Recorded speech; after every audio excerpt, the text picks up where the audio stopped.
I'll be buried in my grave before I become a slave, yeah.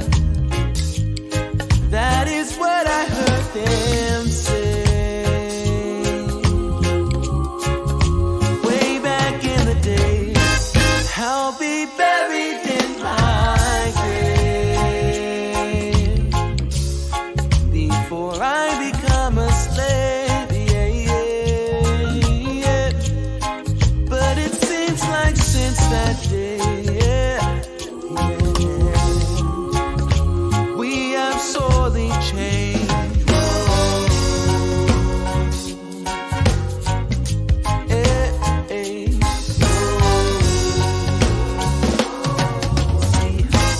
I'll be buried in my grave before I become a slave, yeah, yeah. That is what I heard them say, way back in the day.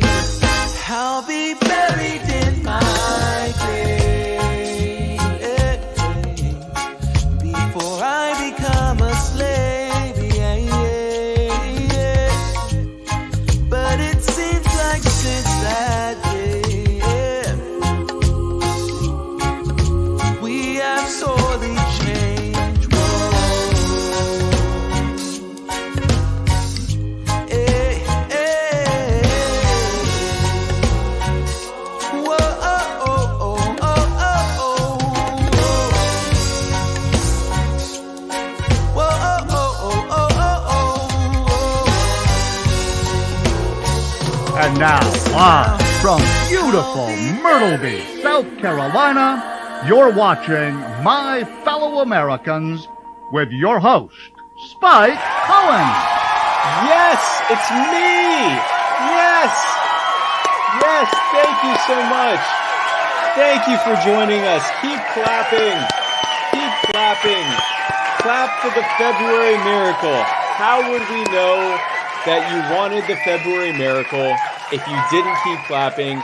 Welcome to My Fellow Americans. I am literally Spike Cohen. We have a really fantastic guest tonight talking about, unfortunately, a very painful but also oddly fascinating subject of child separation and family separation and what we can do to stop it and keep families intact. I think it's a really cool conversation, and I appreciate you for joining us tonight. This is a Muddy Waters Media production. Check us out on Facebook, on float.app/Muddied Waters Media. Check us out on YouTube. Check us out on Instagram. Check us out on Anchor, on Periscope, iTunes, Google Play, Twitch. Apparently, we're on Twitch. We're on all the podcasting platforms. Check us out everywhere that we possibly can. And however you're consuming this, whether you're watching it, listening to it, and wherever you're doing that, be sure to share it right now. Share this right now. Like it. Follow us. 5-star us. However you can demonstrate approval and subscription to us on whatever platform that you're on. Be sure to do that. And if you're on YouTube, be sure not just to press subscribe, but hit the bell too. You got to hit the bell, or else your phone's not going to blow up every time we put something on, especially when we're live. We want to blow your phone up. Let us blow your phone up. Be sure to share this right now. The last thing that I want is for you and your closest loved ones to miss out on a roughly hour-long libertarian podcast on a Wednesday evening. Be sure to share this right now. Give the gift of Spike Cohen today. Kids love it. This episode is brought to you by the Libertarian Party Waffle House Caucus, the fastest growing waffle-related caucus in not just the Libertarian Party, but in any organization anywhere on earth ever, because who else would do no one would do this. Go to the Facebook group Libertarian Party Waffle House Caucus to become a member today. And if you want to become an official member, you got to get a button. You got to buy a button. Libertarians love buttons like buttons love libertarians. Go to muddiedwatersmedia.com, click on the old store link there, the store button, and then go and buy our buttons. They're $5 each, and that will make you a member, which is it's priceless. You can't Well, I guess you can put a price on it. It's $5. But be sure to join that today. Our episode is also brought to you by Nug of Knowledge, a smokable CBD products. Yes. That's what we're doing now. Nug of Knowledge. Now, Nug of Knowledge is not your everyday CBD supplier. A portion of their profits go to help end the destructive war on drugs. They also have a compassionate use program that donates medicinal hemp products to veterans and people with disabilities who cannot afford these types of natural remedies. Many who use Nug of Knowledge say that it helps with joint pain, stress relief, or a much-needed pick-me-up. And if you want to smoke your CBD, go to nugofknowledge.com and use the checkout code SPIKE, S-P-I-K-E. That's my name. Use checkout code SPIKE to get 10% off your Nug of Knowledge buds. You get 10% off of anything you get from Nug of Knowledge. I don't know. I'm having a hard time closing on that one. This episode, of course, is also brought to you by personal injury attorney Chris Reynolds, attorney at law. If you live or are existing anywhere near the Tampa Bay area of Florida, and you further find yourself to have been personally injured in some way, I have some fantastic news for you. Well, first of all, I'm very sorry that that's happened to you, and I hope that you're able to heal from that personal injury. But I've also got additional good news for you. If you go to chrisreynoldslaw.com, Chris Reynolds, personal injury attorney Chris Reynolds, attorney at law, will be able to get you just so much money. I can't promise any of this. And it's possibly illegal for me to say that. It doesn't hurt him, I'm told, but maybe me. I have no idea how much money he's going to get you, but he'll try his best. I know that. He will try his absolute best to get you. Go to chrisreynoldslaw.com. He's a much better attorney than I am a spokesperson for him. And be sure to check him out. Thank you so much, Chris Reynolds. The intro and outro music to this and every single episode of My Fellow Americans comes from the amazing and talented Mr. Joe Davi. That's Jodavi. Check him out on his Facebook. Go to his SoundCloud and go to his Bandcamp, jodavimusic.bandcamp.com, where you can buy his entire discography, buy everything he's ever made. It's like $25. He's an incredibly talented musician. Thank you so much, Joe Davi. And I'd like to thank Le Bleu for this delicious, purified drinking water. Ultra pure drinking water that is both oxygenated with ozone. It is BPA free. It's non-carbonated. Why isn't that coming into focus there?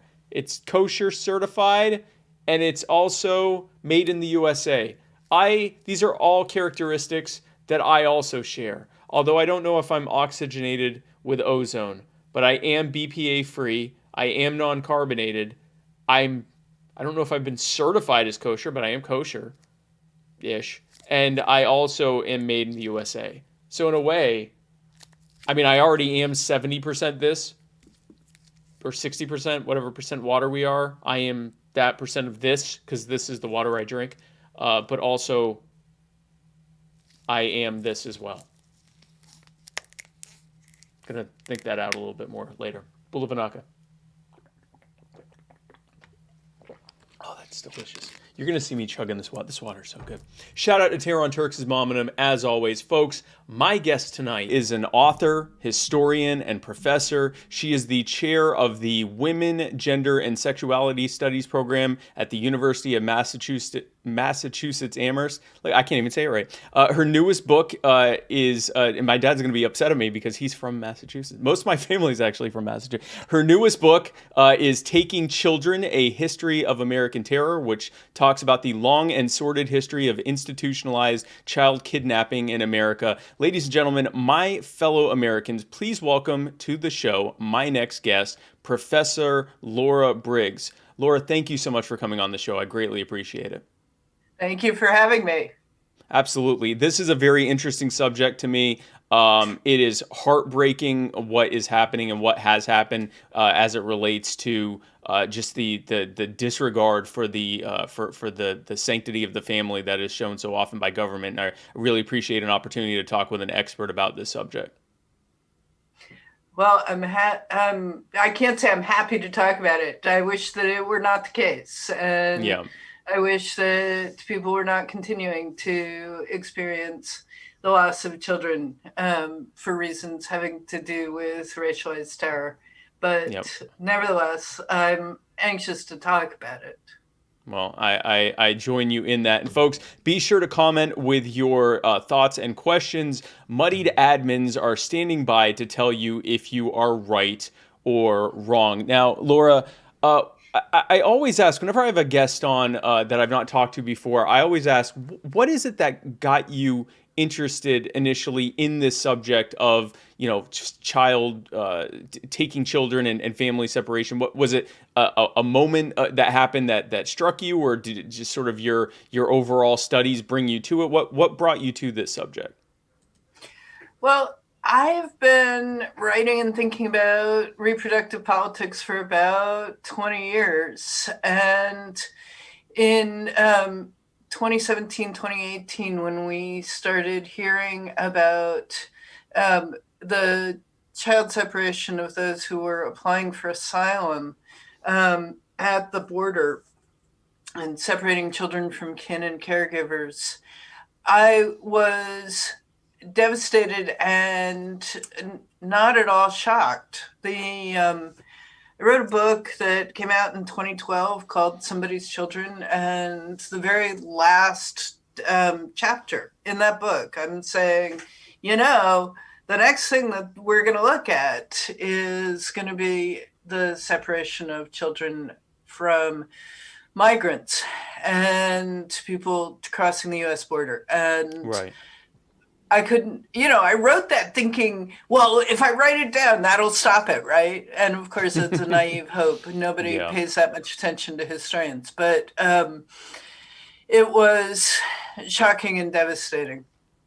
Yeah, it is absolutely devastating. And the thing is, no, you're writing it isn't necessarily the one thing that's going to cause it all to end. But if we don't talk about it and if we don't make people aware of it, then the likelihood of it happening is even less of it ever ending. So it's good that you're doing this. Now, you mentioned the immigration, the separations that are happening at the border, people coming here to seek a better life, and one of their first initial instances of being there is to have a government separate their families, put their children in cages, often have difficulty reuniting with their families. We just heard that there are families reuniting that have been separated since 2018. I can't even imagine being separated from my family by government, having not even committed a crime. But these family separations, which unfortunately are not unique to the Trump era, but this is really just the most recent example of government tearing children from their families with zero regard for the integrity of that family. Can you tell us? I mean, obviously not the entire history, but can you tell us where this started in this country? So, one of the most striking things as people were beginning to talk about what was happening at the border was the real difference between people on Twitter like Hillary Clinton and Democratic politicians who are like, oh, this isn't America, and racial justice activists who are like, oh my God, this is so much America. Yeah. This isn't the first time by any stretch of the imagination. So we first started hearing in this country about the separation of children from kin and caregivers in the 1830s and even before that in the 1790s in the context of enslavement. It's separating children from their mothers in particular was one of the ways that slave owners enforced compliance, terror, helping people to understand clearly what their position was as children, that they didn't even have the right to somebody who cared about them looking after them. And subsequently, it was a tactic used in the context of the Indian Wars as the United States stretched an empire across the US continent, or the continent we now think of as the US. Right. And the and as the as the wars ran on from the 1830s all the way through the 1890s and didn't seem to end, the Army got the idea that if you took the children, particularly of indigenous leadership, tribal nations leadership, and put them in faraway boarding schools, that you had a unique power of leverage over those tribal nations. Right, right. And you could pass on to the children English, and you could integrate them into US society rather than into their tribal communities. That isn't exactly what happened, of course. Tribal nations continued and indigenous languages continued.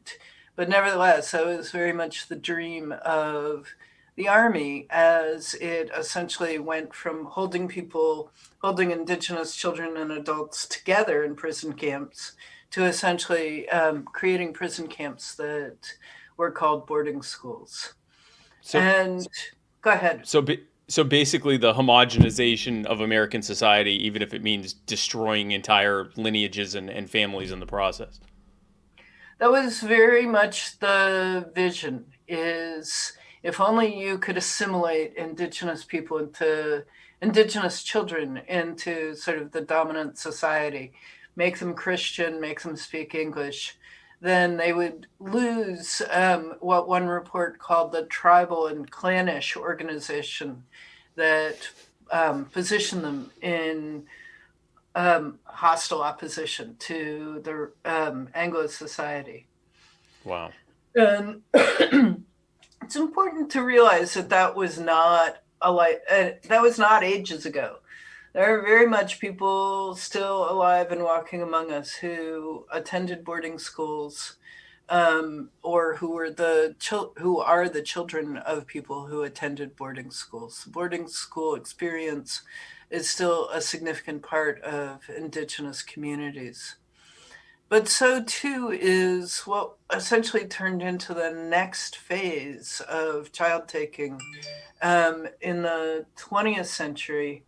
The taking of kids in the middle of the 20th century from both Black and indigenous communities is kind of a cure for poverty. And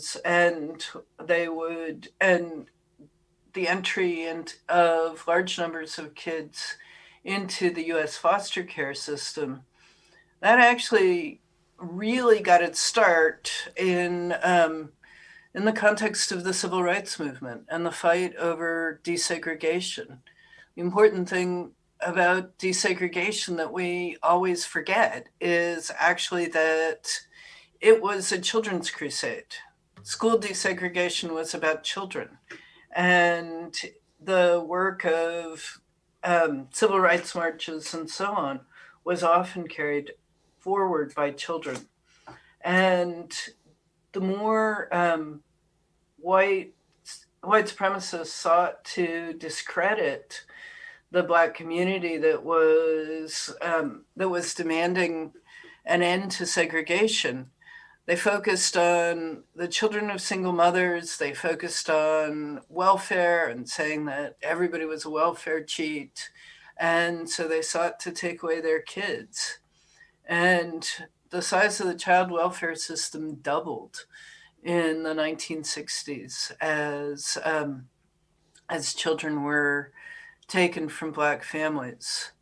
And at the same time, we saw the taking of children from indigenous communities as the effort, a renewed effort to end conflict between indigenous communities and Anglo communities was to move people to cities so that they would be close to where the jobs were and distant from from reservations and Native communities, and That's actually what led to the creation of the American Indian movement, was this policy that was in earnest in the 40s and 50s to basically end reservation life and force the natives into communities that they had never belonged to. It's ironically on land that was once theirs, but into these inner city communities to get jobs, but it really was just to destroy who they were. Now, a question about these, and these are two different policies that are both rooted in, or at least appear to be rooted in, kind of this white man's burden fallacy that, the real problem with these lesser cultures or lesser races is that they just aren't approximate enough to whiteness, and that the answer is to basically remove them from what they know. But that, I guess that's my next question. So if they are removing them. So, for example, with the so-called Indian residential schools or the boarding schools, with the removing of children from black families, especially black single-parent families, what was the end goal? Were they then put with white families? Were they just made to be put through foster care? Like, what actually happened to these children that were being removed? Who was taking care of them? Right. Initially, the goal was to place them with family members. So it wasn't so much that that the white segregationists who were enacting these policies had a clear vision that like with residential schools, that they were going to assimilate these African American kids into white families. Right. On the contrary, they didn't think very much about what was going to happen to black kids. Their goal was to terrorize black communities. And so a lot of the discussion early on was, all these welfare moms are just welfare cheats having these extra kids so that they can get a bigger check, right? Right. And I mean, we're seriously talking about $30 checks. And so you can't support anybody on that. Right. But the idea was that they would just relinquish their kids to family members, or they would move out of the community. So you see in Mississippi, it's a slightly different conversation, but the idea that single mothers who had illegitimate children, it was all about sort of illegitimacy was a key word in this conversation. That if there was a Mississippi bill to sterilize mothers who had illegitimate children, and with the idea that it would be black mothers. Mostly black mothers, right? No, actually, pretty much exclusively. The legislative debate was really clear, like that this was about black mothers. And they said, when the cutting starts, this is almost a quote, when the cutting starts, the Negroes will head for Chicago. So if you could drive them north simply by terrorizing them, right? That's pretty much what the South had been doing for a generation, with lynching, with the sort of blowing up of houses and churches and black businesses, and the dynamite campaigns of the Ku Klux Klan. And it was similar with taking children. If you could just scare a handful of people into believing that the consequences of rebelling against the white power structure and demanding an end to segregation was just not worth it, it was just going to bring fire down on people's heads, then the belief was that they would stop, that this breaking of the social contract by demanding decent schools and decent housing by black civil rights activists would end. So it was basically, the cruelty was the point. It was get them so scared that they'll just leave. In a similar way that some of the cruelty that has happened at the border, part of the point is to try to deter people from even coming here. In a similar fashion, it was to say, okay, just just get out. If you don't want this to happen to you, go move somewhere else. We don't want your kind here. So it sort of served two purposes. One was as agitprop against the civil rights movement towards, talking to white people saying, well, these people can't even take care of their families. That's why we're having to do this to take care of their children, but also to let those communities of color know, yeah, we don't want you here, and we'll destroy your family until you leave. It's absolutely, I mean, it's like you said, it's not surprising when people, it is interesting to watch kind of, I guess, mainstream liberal culture say, this is not the America I know. And it's like, well, then you don't know much about America, unfortunately.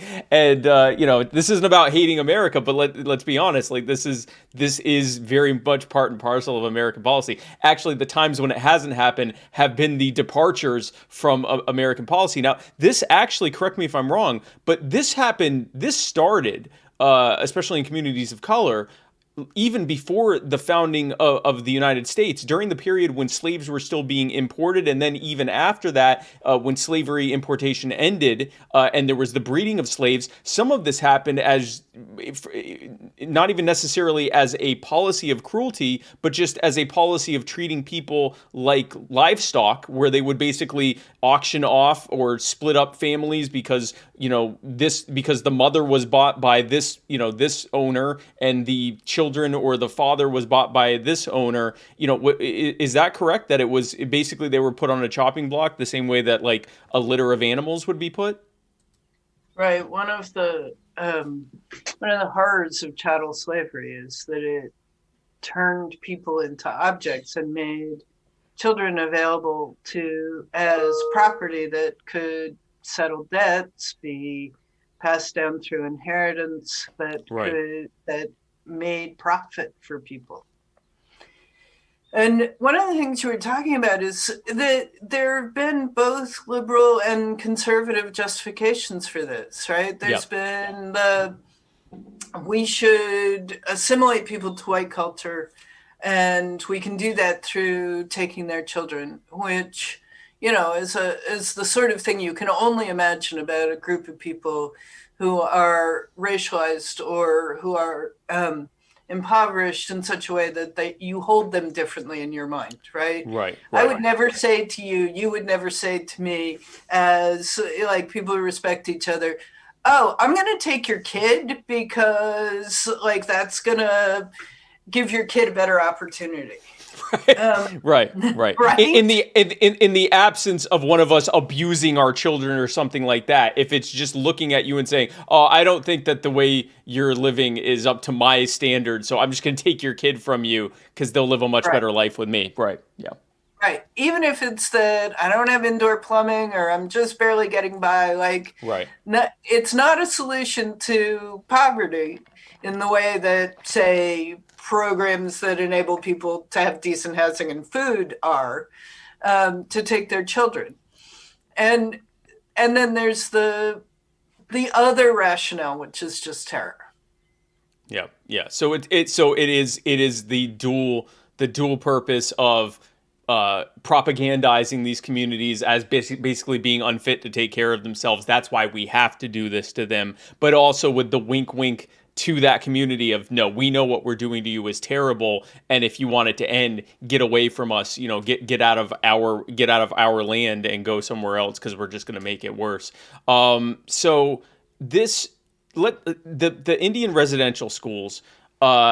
We could probably do an entire conversation just about this. I last year when I was campaigning for vice president, I went across the country, including into a lot of communities in the Southwest, which were very heavy with natives. And there were some there who, I don't know if I met anyone who actually was in one of these residential schools, but I did meet people who talked about how their parents and grandparents were in these residential schools. Are you able to tell us just sort of a brief synopsis of what it was like being kind of going through the timeline of being a child who is, removed from their family and put in one of these schools, and what that actually looked like to them, like sort of a condensed timeline of what that would look like as a child going through that? Yeah, we have some particularly horrifying accounts from the 1920s and 30s that tell stories of rampant epidemic disease in residential schools. Like living in the time of COVID, it's actually much easier to understand Right. how disease just ripped through these boarding schools, these barracks, of children being dramatically punished for things like running away, or failing or speaking an indigenous language. Their hair was cut so that they looked like little Victorian ladies and gentlemen or boys and Right. girls. They were segregated by sex, which was rarely a practice in indigenous communities, and so separated from brothers and sisters and neighbors. Um, and that they were frequently illiterate, which tells us something about what is a boarding school, right? We think Yeah, I of was it, gonna say, what's the point of the boarding school if they're not? Yeah. right? Right? That it wasn't educational. And they were working, probably in violation of child labor laws in order to Yeah. support the institutions. Some of them were state-run institutions, and some of them were religious institutions run by Protestants, Catholics, and Mormons as well. And then in the 1930s, we have accounts from the Navajo Reservation in northern Arizona of children literally being roped like cattle and packed into trucks. We know that sometimes families hid their kids. Something happened though in the 30s and 40s and 50s, which is that boarding schools got a lot more Native teachers. And that changed their character in significant ways. Mm. And, there are kind of two stories that historians tell, and one of them about the boarding schools, and one of them is the story of terror and the desire to separate them from indigenous communities. And then there's the story of survival, right? The American Indian movement was born in boarding schools, and Mm. Native teachers helped people figure out how to be men, women, adults and indigenous adults, and intertribal conversations took place that forged Indian identities or Native identities that were different from just the identities of tribal nations. So I think that the boarding school experience in some ways was really mixed, as it became for some people a strategy for learning and going on with their lives. But we also have reports from psychologists talking about high rates of alcoholism, anxiety, mental illness in the wake of the boarding school experience. That it's higher than average, that people suffered in boarding schools. There was also there are also reports of rampant sexual abuse in boarding schools. Uh, So go ahead. no. I want you to. I want to let you finish on this point.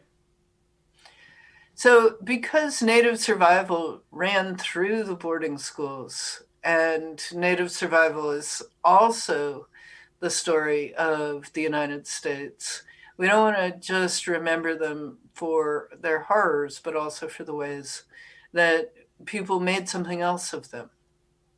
Well, they had to, out of necessity, in order to be able to Exactly. survive. They coped as they could, and so there is that not a silver lining, but there is that story of the survival that happened out of that. But at the same time, obviously, we don't want to glorify that or lionize that when the reality is they were surviving an incredibly horrific and traumatic thing. And one of the things that struck me is we talk about the fact that people who are abused are often exponentially more likely to end up being abusers because that's what they know. And obviously, by the time once they're adults, they have to be responsible for that. But we know the data. The data shows us that when someone is abused, they are more likely. I maybe shouldn't say exponentially, but much more likely to commit abuse. When you see widespread systemic abuse of an entire multiple generations of children, obviously that's going to end up working its way towards those children becoming adults and often now dealing with the secondhand trauma of that event, or causing secondhand trauma from that event in the course of abusing people and things like that, especially if they also are dealing with the fact of having no real prospects. We talk about people like Leonard Peltier and Russell Means with the American Indian movement, who were fighting not just against this attempt at erasing native culture, but often we're also fighting against the so-called tribal governments, which are really just puppet regimes of the Bureau of Indian Affairs and the federal government. But so I guess my question to you on this is. We've talked a lot about the fact that there's obviously a racial bend towards this. But this isn't something, even though it has overwhelmingly and often exclusively been used against marginalized and minority communities, the fact is white people, or particularly unwed white mothers, were not spared either. Can you talk to us a little bit about the and I forget the term, but the basically the homes for unwed women, which were largely mostly targeted towards white women, or at least in certain states and communities? Can we talk about that a little bit? Sure. Unwed mothers' homes is the term you're Unwed looking mothers. for. Yes. And, or sometimes they were called Florence Crittenden homes. And so especially impoverished white women have also been targeted by the foster care system and the state system that separates children from their parents and severs parental rights. But the unwed mothers' homes were a little different in the sense that in the middle of the 20th century, the 50s, 60s, and 70s, the effort to sort of rescue white girls and rescue their reputations, make it so that they can return, that they can have a pregnancy and go away somewhere so that their friends and family don't know about the pregnancy, and return and still be marriageable, was the goal of the unwed mothers' homes. And the children would be placed in adoptions. One of the things that is painful about that history is the extent of compulsion that social workers exercised to get those young women to relinquish their children, and sometimes that their mothers and fathers did as well. These days, the middle-class white girls who have that experience are largely the products of conservative Christian households. They still very much exist. But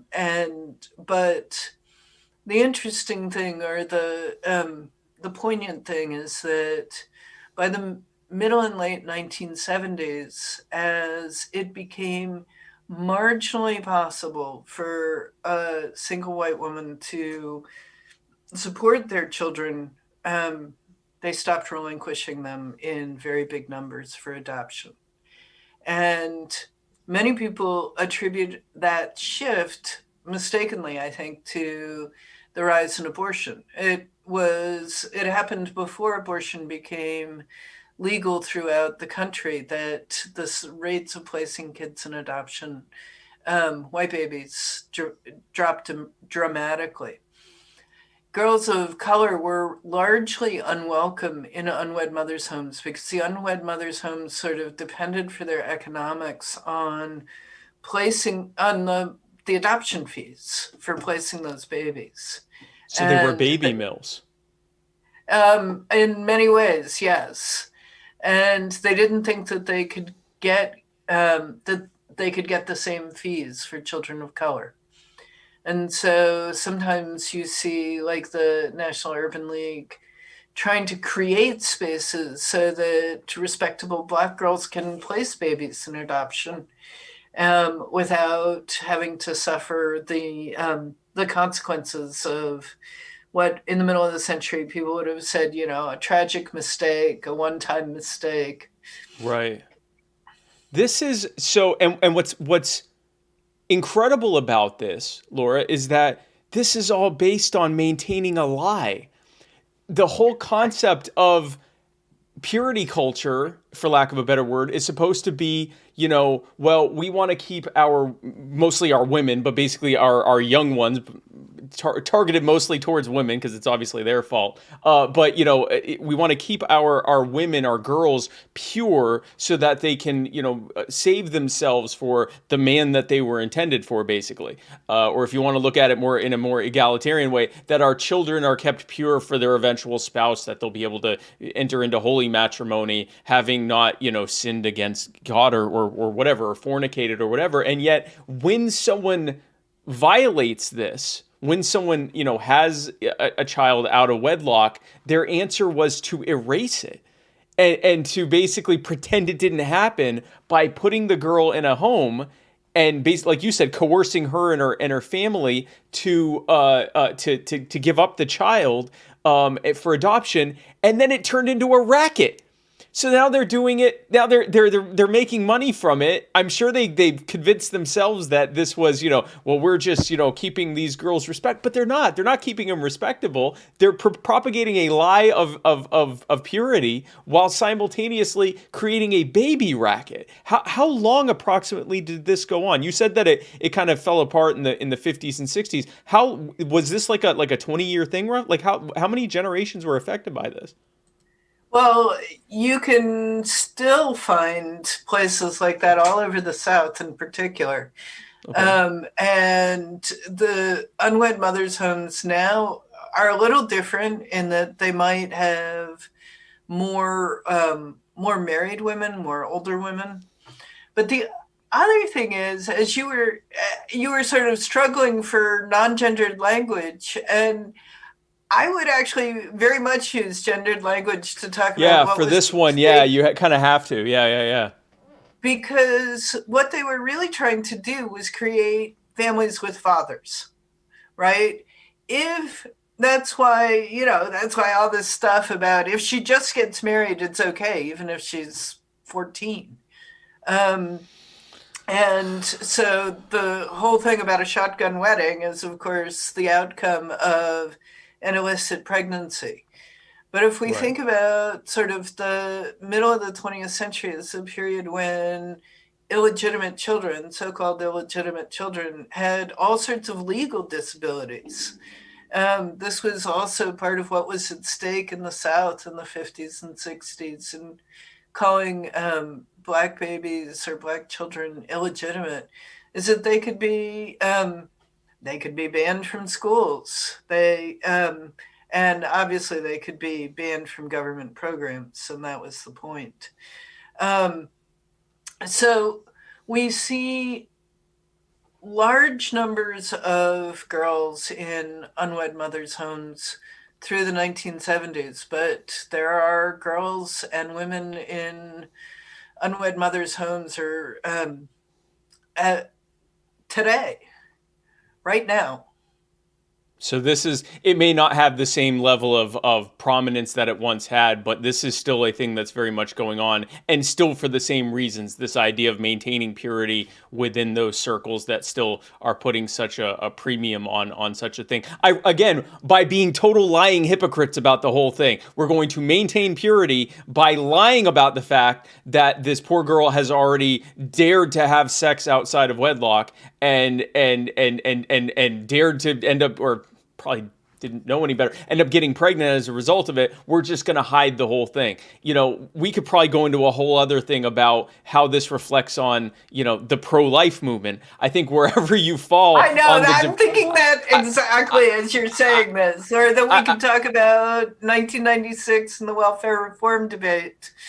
there's many different places we go. I think wherever you fall on the abortion debate, I think we can all agree that no one can truly call themselves pro-life in any manner of the word while simultaneously supporting or not at least having an equal amount of outrage towards the idea of compulsively and coercively separating mothers from their children and putting them in foster care where they are likely to suffer abuse and all sorts of other terrible things in that very often corrupted system, in order to preserve a lie about purity. It is just mind-boggling to me. You know, when I say that these subjects are fascinating, it's in the most horrific way possible. That it's if you were reading it as a fictional tale, you would say, wow, that's amazing that someone would come up with this. But these actual people have been and are being horrifically harmed by these things, and it is terrible. Now, Laura, another thing that I encountered a lot, because, you know, what we're talking about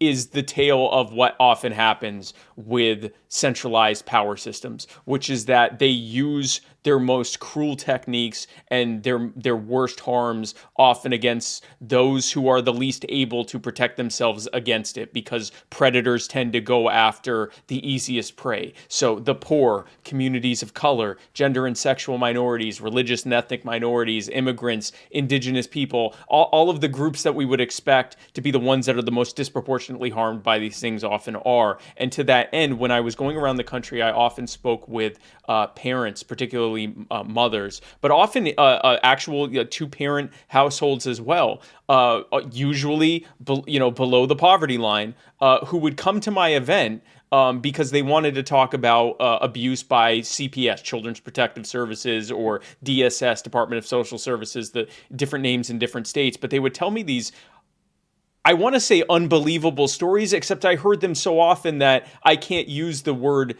unbelievable to describe them. Stories of CPS workers just making up things, stories of CPS workers, making threats, illegal threats, and going across state lines. There was one person I spoke with where CPS workers actually illegally went across state lines, took her children, went back across the state lines with her children, and the last I heard, she's still fighting that in court. And they crossed multiple state lines to seize her children, even though she was no longer a resident of the state where that CPS agency was. And yet, all the same, she has been for several months fighting that. I'm not sure how much your book touched on this particular thing, but this is an example of institutionalized child kidnapping every bit as much as the things we've talked about. Do you know, is there anything you can expound upon that and where we stand with that right now?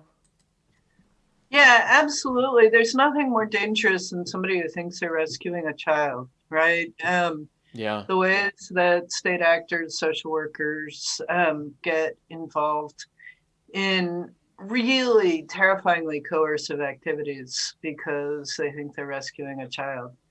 But I want to also say something a little different, which is there are at least two traditions in the United States that have operated around these questions. And one is the one we've been talking about, the taking of children.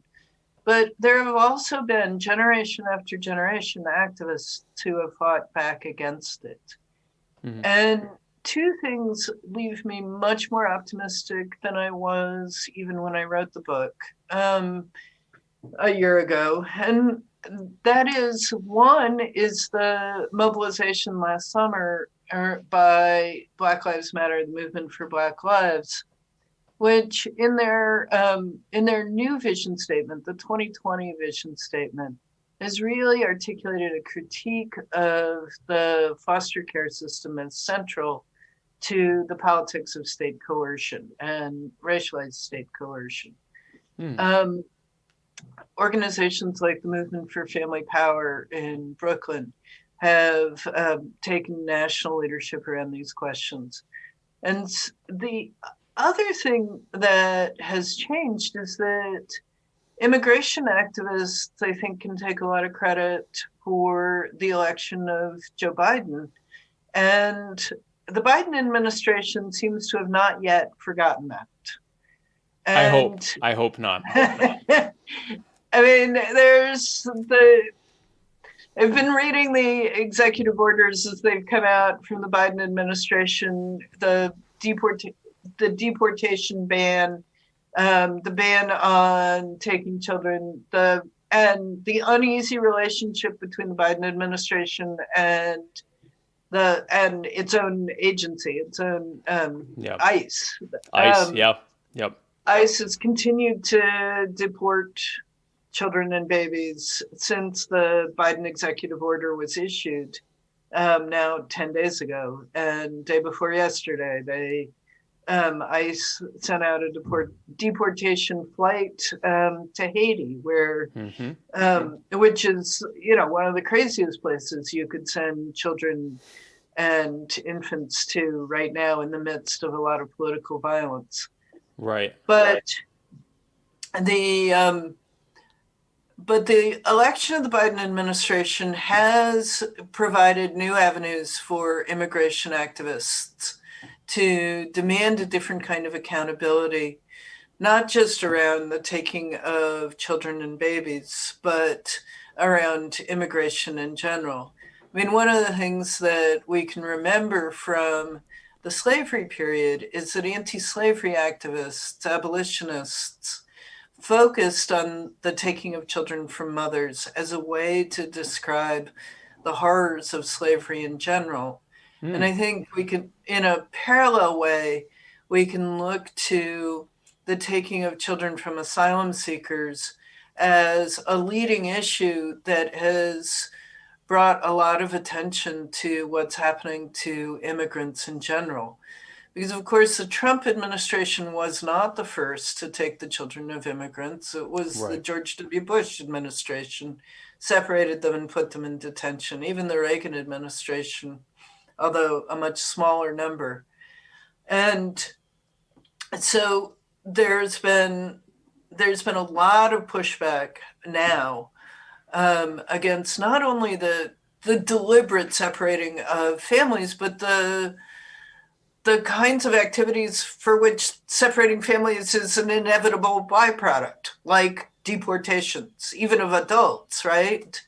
Or the ways that the migration system lets in a very small number of workers in particular, leaving families behind in home countries, or the use of immigration detention for people who've done nothing wrong, right? Or who have had their activities criminalized in by saying that simply crossing the border is a crime, when it wasn't 50 years ago. Right. Well, not only was it not a crime, but even now there was this sort of odd legal gray area of, because there seemed to be some disagreement between different orders and laws as to whether you could seek asylum in any area, even if you were technically illegally crossing. And hopefully, one thing that I'm hopeful on, and yes, we are talking about the vice president under deporter-in-chief Barack Obama, who still has the record for number of deportations during his time in office. But I do hope that as a result of the repulsion of seeing what happened during the Trump administration, that either Joe Biden does deliver on promises to reform immigration, or if he does not, that simply not being Donald Trump isn't enough, and that the activists who helped him get into office will hold him accountable. I've been asked a lot by mine and Joe Jorgensen supporters, is there any silver lining to Trump to Biden winning the election? And I say, there's most things that Biden is proposing, I am diametrically opposed to. One of the few things that I am very hopeful that he'll actually follow through on is what we're talking about with immigration. I share that hope with you as well. Well, I think the question about elections is not so much is how do you choose the enemy you want, right? And as between the Trump administration, where you could win and still lose. So, for example, the question of whether you could, as you were just raising it, whether you could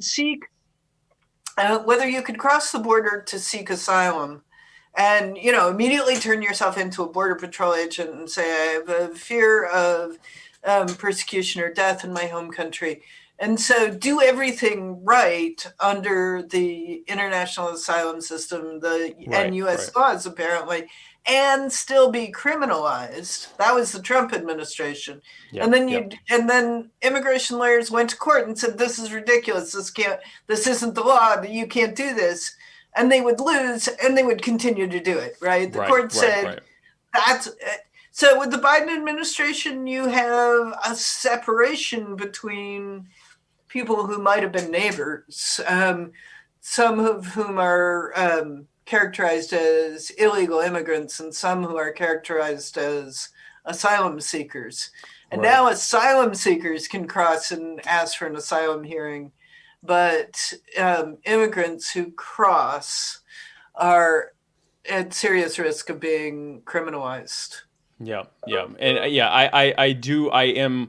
I'm not sure I'd say I'm optimistic. I am hopeful. It does bother me seeing already seeing the change in some media agencies when they report on things that, the surge of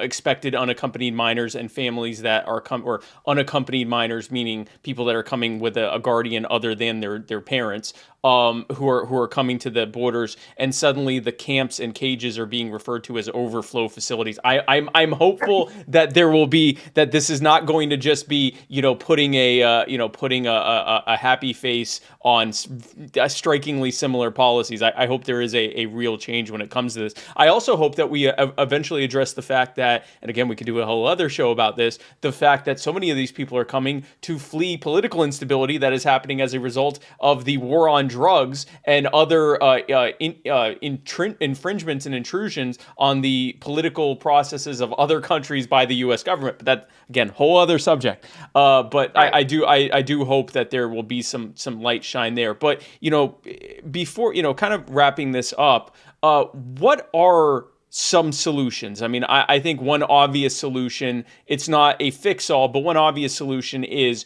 we need to end immunity for bad actors in government. We talk about ending qualified immunity for police officers, but we also need to be ending, I believe, absolute immunity for judges, for prosecutors, for CPS workers, for agents in agencies that are refusing to comply with just the basic constitutional recognition of people's rights.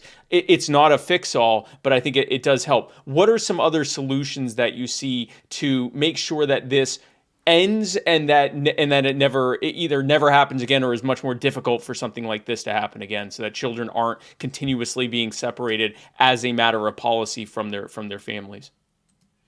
We need to stop pouring money into the foster care system. Every time the foster care system super screws up and something awful happens, a child dies, the instant response is we need to put more money into the system, right? Yep. And we also need those children who are surging, the unaccompanied minors.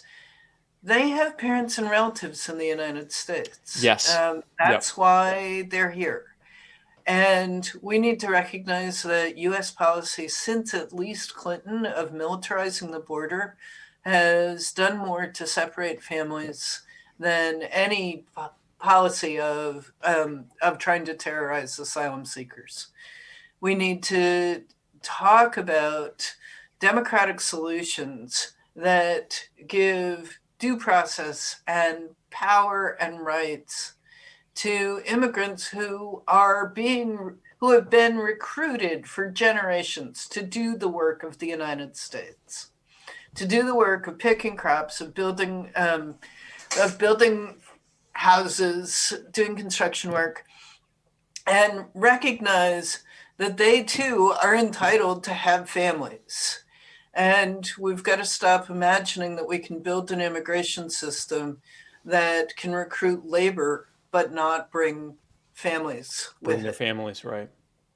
And we need to stop immigration detention that is essentially about criminalizing people who did nothing substantial wrong. The U.S. Senate and the Congress has criminalized everyday behavior on purpose as a way of terrorizing immigrants.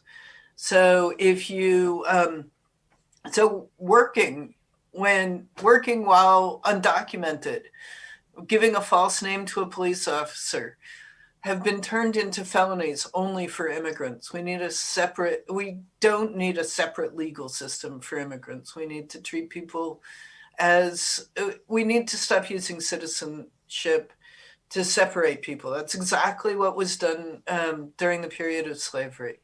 And to many people even those who opposed slavery, what did they see as the end point after slavery? They were going to deport all the African descended people who were working here. And we've simply recreated versions of those laws and that system in respect to immigration. We need to respect tribal sovereignty and tribal efforts to build child welfare systems and fund them. Make the things that treaties demanded available: decent housing, decent food, opportunities to provide social services through the structures of tribal nations. Interestingly enough, this is pretty much every single thing you stated was in what Joe and I, at least on these subjects, what Joe and I just ran on last year. That, we need to not just hold bad actors in government accountable. We recommended either fully opening the borders, returning to the original U.S. immigration policy, which was that it wasn't the government's business who came or left from the country unless they were coming for militant purposes, or at the very least returning to something like the Ellis Island policy, where you basically just gave your name, your country of origin, and that kind of stuff, rather than treating people as presumed criminals, treating them as presumed welcome additions to the American tapestry, even if that wasn't necessarily what the intention of the policy was, using that as an idea. And like you said, respecting people being able to have families. When it comes to the subject of, you were mentioning tribal sovereignty, I spoke to so many people when I spoke to natives, because I will admit I wasn't as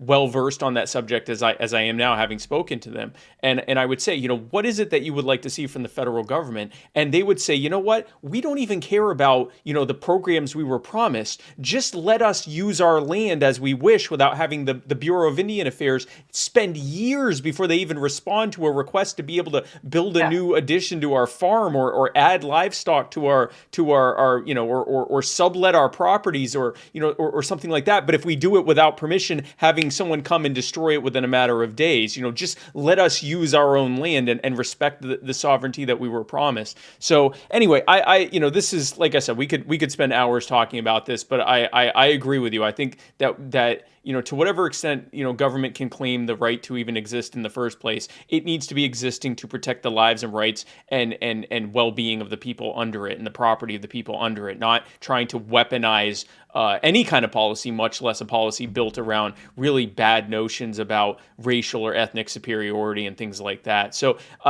Laura, you have been a fantastic guest. Before I let you go, I just want to give you a chance to say anything that you feel like you didn't get a chance to say. If you have any kind of upcoming speaking events or books or anything you want to plug, this is your time to do so. Your website, anything else that you want to promote, you have as much time to do so. Professor Laura Briggs, the floor is yours. One of the things that I'm really excited about is an upcoming symposium in March called Strengthening Bonds. And it'll be a kind of wonky event, lots of lawyers, but also lots of activists talking about how to build something other than the child welfare system and how to build a system that supports families in really different ways, not terminating people's parental rights. And that'll be March 17th, I believe, at Columbia University. So people should look for that. Okay, so March 17th in Columbia University, and it was called what again? What was it called? Strengthening Bonds. Strengthening Bonds. Do you know of a website or anything for that? Or if someone just looks for Strengthening Bonds, they should be able to find it? Should be able to find it, but I can... We'll get that for the notes. Yeah. We'll put that in the show notes. So Strengthening Bonds, March 17th at Columbia University. Well, again, Laura, thank you so much for coming on. This was I hate to use the word fascinating to describe something that is so horrific and destructive, but this is an incredible subject. I think if Americans knew more about this, if people knew more about what was happening, that I think they'd be even more outraged at the things that are happening. And I do hope, if nothing else comes positive out of this administration, that there's at least some change when it comes to immigration. And I would love to see a greater respect for the lives and rights of the individual, and especially as it relates to the integrity of the family. So, Laura, thank you again so much for coming on. I greatly appreciate it. Thanks for the conversation. I really appreciate it. It was terrific. Thank you. And folks, thank you for joining us for this episode of My Fellow Americans. I told you that this would be both heartbreaking and fascinating. There are certainly many things that we can do to hold our elected officials accountable to try to solve this problem so that we don't continue separating families. And this was a very enlightening discussion on how we can work towards that together. So be sure to join us next week, next Monday, for another episode of Spike Cohen's Culture of Winning, where I interview elected libertarians to talk about how they got elected so we can build a blueprint for getting libertarians elected across the country. My guest this coming week is Chris Powell. He is the newly re-elected Bethany, Oklahoma City Council member, and he is not only did he get re-elected, he crushed it. He got like 74% of the vote. So he absolutely monkey stomped that election. That's a new electoral term that I'm going to use from now on, monkey stomp. He was a libertarian. He didn't just win. He's a libertarian monkey stomper. And we're going to talk about how he did that monkey stomping and build a blueprint for monkey stomping by libertarians across this country. I'm going to stop saying monkey stomping now. Monkey stomping. And then join us next Tuesday at 8 p.m. for another episode of The Muddy Waters of Freedom, where Matt Wright and I parse through the week's events like the cheery little 2020 Wonder Boys that we are. And then join us right back here next Wednesday, same Spike place, same Spike time, 8 p.m. Eastern, for another amazing episode of My Fellow Americans. Folks, thanks again for watching. I will see you soon. I'm Spike Cohen, and you are the power. God bless, guys.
For an eye in a time when the blind lead the blind. Who am I to deny? I would cry when a loved one dies. I recognize that body outside, bullet holes in the body that was alive.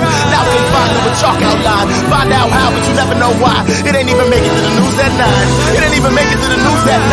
That's my sister, mother, father, brother, son. That's one of mine. All these years I close my eyes, open up to only find I'm in line. There's a pointless murder happening all the time. Either lose your life or mine.